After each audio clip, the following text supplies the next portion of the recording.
Holidays Around the World is this year's theme for your appreciation luncheon, with NCH having 1,200 volunteers ranging in age from 15 to 97 and 4,800 employees.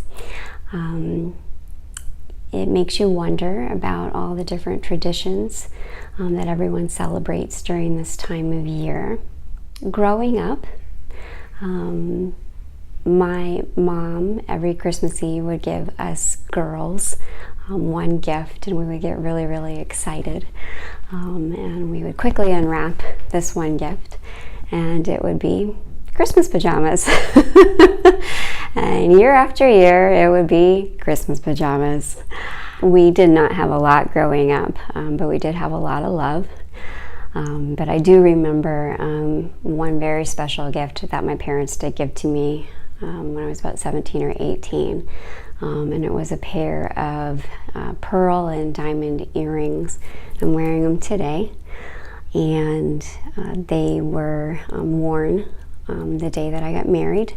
I just celebrated my 18th wedding anniversary, and I plan on passing them down to my daughter, and I hope that she wears them on her wedding day. I did grow up in a very Southern household. In a Southern household, everything is either fried or smothered in gravy. But on New Year's Day, what is very important is that the very first thing that you eat are black-eyed peas. And black-eyed peas bring you luck and prosperity. And to have a very successful year, you should have a mess of greens. So Merry Christmas to you, and thank you for being here today. Hi Amanda, it's Phil. I'm a volunteer at NCH. Been here for 5 years. Let me tell you a little bit about the history of Hanukkah. They needed oil to light the candles, and there was only enough oil for one day. But by a miracle, the oil lasted for 8 days. And that's how we celebrate Hanukkah, for 8 days. Now every day we add another candle, and if you've seen them, the candle holder is called a menorah. And the menorah, if you've seen them all around the hospital, we add one a day. The traditional way to do is the top candle, which is in English they call it the captain, lights that candle for the next day until all 8 are lit. It's a joyous holiday. We love doing it. It's a family situation, and we're just happy to be here. Hi, I'm Ann Taylor. I'm a volunteer of 4 years and a retired nurse. I worked at Naples Community Hospital for 20 years, and I feel like I'm back home again. My my country of origin is Germany. We do many of the customs that are very traditionally German. We start beginning of December with an Advent wreath, and we light a candle every Sunday until Christmas in anticipation of the Christ child. And then we always have a tree. A Christmas tree is very important in Germany. And in fact, they put real candles on, some people still put real candles on the Christmas tree, and a candle in the window. The candle in the window is an invitation for Christmas carolers to come and sing in front of your house. And then the custom is to give them some warmed punch of some sort and invite them in for cookies. Cookies are real big in Germany. They bake the whole month of Christmas, and I wondered why I was always helping my mother make so many cookies. And then we finished the holidays off on New Year's Eve with a Hungarian dish called pigs in the blanket and sauerkraut, of course. And we're big beer drinkers, so we like beer, especially starting from the Oktoberfest in October, pretty much through the holidays. Beer is a German thing, and my whole family drink beers. So cheers, Merry Christmas, auf Wiedersehen. This is Miss Mocha. Mocha is 10 years old, and she's called a miniature American Shepherd. Originally she was called a miniature Australian Shepherd when I got her, but AKC changed the name a few years ago. This breed was bred to herd cattle, and that's how they got their name, and that's why she's got a little hat on today, because that's her history. Mocha loves to visit at the hospital, and we do agility together, and she loves to catch the ball. She was actually born here in Naples, and I got her when I went to the pet supermarket one day, and they had a posting on the bulletin board that the puppies had just been born, and I called them right away, and I was the first one to call, and so I got my pick, and Mocha was it. And she's been a terrific dog. So I'm 75 years old. I used to be a policeman and a detective in Montreal Police Force for more than 34 years. Talking about Thanksgiving, it's a little different from in the States. It's been an official holiday since 1957, and it's always the second Monday of October. And we get together, the families, with a good turkey, just like you, or a good ham, and lots of business are closed, so people could enjoy the holiday. And the next to your Thanksgiving on the Friday, you call it the Black Friday.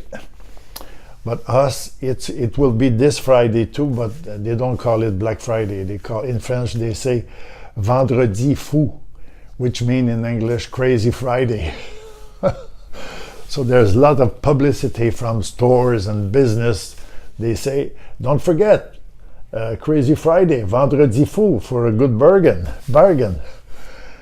I would like to say to each of you, in French, we say Joyeux Noël, which is Merry Christmas. But from my heart, Joyeux Noël to all of you. Hello, I'm Gary Tomsick. I'm the Chief Experience Officer for the healthcare system. And I'm really looking forward to this opportunity now to just take a step back and celebrate with all of you the holidays. So I want to take a moment to tell you a little bit about my childhood and some of the things that bring warmth to my heart. I grew up in an Italian neighborhood up in Akron, Ohio, and the holidays were a very special time for all of us, all the kids in our neighborhood, in that area. And interesting in that most of all of us, we had mostly guys, very few girls, and that led itself to quite a lot of discussions around what we're going to get for our presents, because it was either we're going to get a football or you're going to get a train or whatever. But my most interesting Christmas, I remember, where as a family we had relatives over at the house, and it was snowing out. I lived in a snow belt, the end of the snow belt, and I was really excited. I was probably about 7 or 8 years old, and I remember hearing this bell ringing, and I looked over at my brother. He goes, "That must be Santa. You need to go to bed." So I thought, well, it seemed kind of early, but I went to bed at that night and went to bed early. And I got up, it was about probably 1 or 2 in the morning, and I came out under the Christmas tree was a train. So I turned that train on and turned the horn on the train, and I woke up my entire family.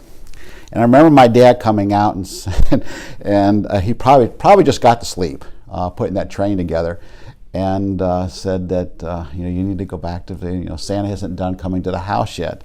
So I did not get a wink of sleep. I waited as much as I could till 6 a.m. because I knew that's as quick as I could get out there. Looked at the alarm clock, and I went out there and fired that train up at 6 a.m. and my family came out and celebrated. But as I look back, it was really, it was just so special, all that anticipation. Hi, Amanda. I'm Anita Freeman, and my husband is Phil, and we are Jewish, and we celebrate Hanukkah. We light candles. There's 8 candles because it's celebrate for 8 days, and we light 1 each night, and I add a candle each night. By the end of the holiday, there's 8 candles. And when our kids were little, they got a gift a night. Now that we have grandchildren and great-grandchildren, we get to see them once a year, so we see them on Thanksgiving. We celebrate Hanukkah on Thanksgiving, whenever Thanksgiving comes out, and everybody gets their gifts all at one shot. Because the holiday is based around oil, because oil was saved when we had the resurrection, when we saved the temple and everything, we make potato pancakes with oil, which we call latkes, and we also have jelly donuts all the time, and that's our main thing. And then any other thing that you cook for holidays, turkey or whatever. But main thing is you have to have latkes, you have to have something fried in oil. But that's pretty much how we celebrate it. Hi, I'm Dr. Frank Astor. I'm the Chief Medical Officer here at NCH. And I do have a kind of a cool story to say. Since I'm from San Juan, Puerto Rico, originally, I was born and raised in the Caribbean. And over there, we have some Christmas celebrations that are quite special. First of all, they run from December all the way till January the 6th, or Epiphany, so it's a very long holiday for us. And it has a lot of different foods that are traditional, but also our music is kind of special and traditional. So we use some special instruments that I would like to show you. The first one is called the guicharo. And I have a sample right here. This is a guicharo right here. And these are all instruments that are made out of gourd or calabash, which are fruits that are in trees, and they form in different ways. For example, you have maracas also that are gourds. And they have a very special kind of sound to them that give you the percussion for the music that we play. So the guicharo is like a rasp, and you can see it's like a gourd. It's dried out and it's hollowed out, and it has kind of a raspy sound, and I'm going to show you. And that's the way you kind of play the guicharo. It's a very interesting instrument in that it's been used in classical music like Stravinsky, but also by Aaron Copland and also George Gershwin. So it has had a place in musical history in the 20th century. The maracas, of course, are like little rattles, and what they have in them are seeds. And you can hear them as I'm playing them right now. And last but not least, we have the palitos, which is another type of percussion. It's very simple. You have two different sticks that are resonant. And you use these with carols that are, of course, in Spanish. And you have a wonderful Merry Christmas and holiday. I'm Charles Courtright, a volunteer at NCH Hospital for 14 years. And I consider it a privilege to do it. I'm so happy to meet the people that come in the doors. I'm a concierge assistant, or a gopher for Peter. And going back to 1943, when Pearl Harbor was struck, I was a sophomore in college. And that day, when we heard that Japan had invaded or bombed Pearl Harbor, there was bedlam. All the boys got together and they wondered, where are we going, what are we going to do? So in a short time, I went to Detroit, Michigan, and signed up for the Navy Air Corps, which I was accepted. But I had to wait 1 year for training. So that year, I attended my second year in college. And then I ended up learning to fly in the Navy. But at that time, the Navy thought that they had enough planes to bomb Tokyo off the island. And our class was eliminated. But I had a chance to go to midshipman school at Northwestern in Chicago. From there, I went out to Pearl Harbor, went to Johnson Island, went to Guam, ended up at Okinawa.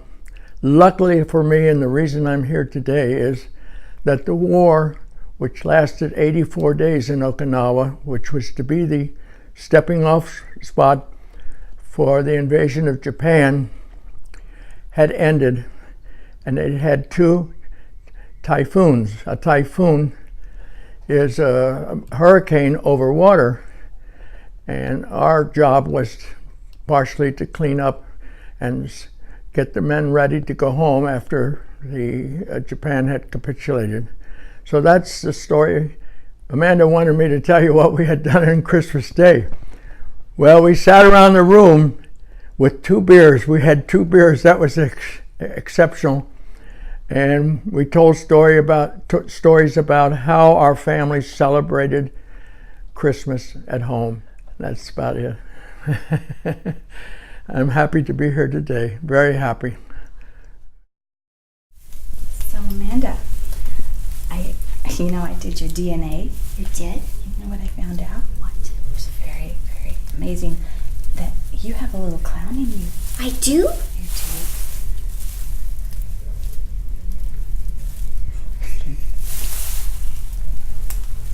See, I did a clown transplant. That's called a clown transplant. Clowns. Well, it's Christmas time, and we're trying to find out what clowns do for Christmas. And for me, I just get out my boa. Doesn't everyone have a Christmas boa? A Christmas boa. So you just go around and spread joy in your Christmas boa, and things just become magical. It's a wonderful day, and it's Christmas time.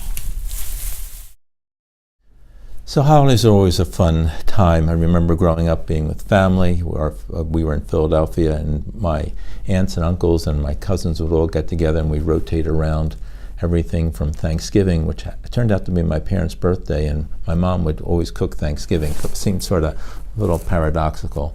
And other family holidays were Jewish, and we had Passover together. Then we would celebrate a lot of other ethnic holidays also. Same idea. Now, growing up, still have a fondness for getting together. We've got kids in Tampa, so this past Thanksgiving we were up in Tampa with everybody, all the 4 grandkids and families together, which is great. Over this Christmas holiday, it turns out to be we have birthdays at exactly the same time, family birthdays at the same time. And our daughter, who's a pediatrician, she's working Christmas Day or that Christmas weekend, so we'll be up with her, and that's still fun. My wife will do the cooking, and everybody will get together and still have fun doing the things. But here in healthcare, I remember many times being on call, and when I was younger and a house officer at Columbia Presbyterian, the senior person on call, happened to be me one year, would organize a dinner for all the house officers. So we all throw in, this is it's like 40 plus years ago, we all throw in about $3 or $4 and get a big Chinese dinner together, not traditional any kind of food, and we'd eat in the cardiac care unit on an empty bed, just have a big buffet. But nonetheless, it was teamwork, everybody got together, breaking bread, sharing good times. It makes a big difference for people. And I think sadly in modern technology and digitalization and everything else, we lose some of that, and everybody's has to talk about put away the cell phone, everything's going to be fine, and let's just relax and enjoy the time. Thanks for the opportunity, and everybody, I hope have a great holiday season.